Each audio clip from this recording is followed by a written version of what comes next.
Friends आजकल এই ভিডিওতে আমরা দেখব যে ফোন থেকে জিমেইল আইডি বা ইমেল আইডি কে কিভাবে রিমুভ করতে হয়।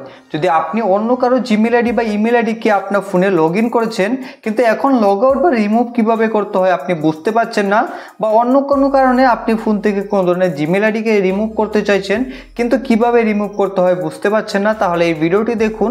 আজকের এই ভিডিওটি দেখে আপনি খুব সহজে আপনার ফোন থেকে কোন ধরনের জিমেইল বা ইমেল আইডি কে আপনি রিমুভ করতে পারবেন। কিভাবে রিমুভ করবেন তা এখন আমি আপনাদের দেখিয়ে দেব। তার আগে আপনারা যদি আমাদের চ্যানেলে প্রথম হয়ে থাকেন তাহলে চ্যানেলটিকে এখনই সাবস্ক্রাইব করে পাশের বেল আইকনে ক্লিক করে অল নোটিফিকেশনকে অন করে দেবেন।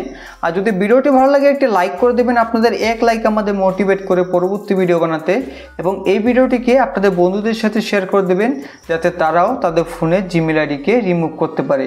তো এখন এখানে আপনাদের কি করতে হবে, জিমেইল অ্যাপ্লিকেশনটিকে ওপেন করতে হবে। তো আপনি ফোন থেকে খুঁজে জিমেইল অ্যাপ্লিকেশনকে ওপেন করবেন। ওপেন করার পর এখন এখানে ডান দিকে এই প্রোফাইলে ক্লিক করবেন।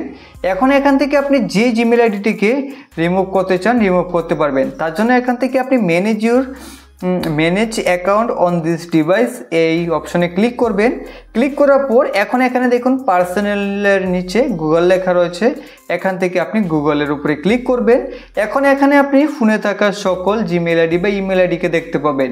এখান থেকে আপনি যে জিমেইল আইডিটিকে রিমুভ করতে চান ভালোভাবে চেক করে নেবেন, তারপর সেই জিমেইল আইডিতে ক্লিক করবেন। ক্লিক করে এখন এখানে সবার উপরে দেখতে পাচ্ছেন থ্রি ডটে ক্লিক করবেন। তারপর এখান থেকে আপনি রিমুভ অ্যাকাউন্টে ক্লিক করে দেবেন। তারপর এখানে আবার রিমুভ অ্যাকাউন্টে ক্লিক করবেন, তাহলে সেই জিমেইল আইডি আপনার ফোন থেকে রিমুভ হয়ে যাবে। তো এইভাবেই খুব সহজে কিন্তু আপনি ফোন থেকে কোন ধরনের জিমেইল বা ইমেল আইডিকে রিমুভ করতে পারবেন। আশা করি আজকের ভিডিওটি আপনাদের ভালো লেগেছে। ভালো লাগলে লাইক করে দেবেন। ভিডিও সম্পূর্ণ দেখার জন্য সবাইকে অসংখ্য ধন্যবাদ।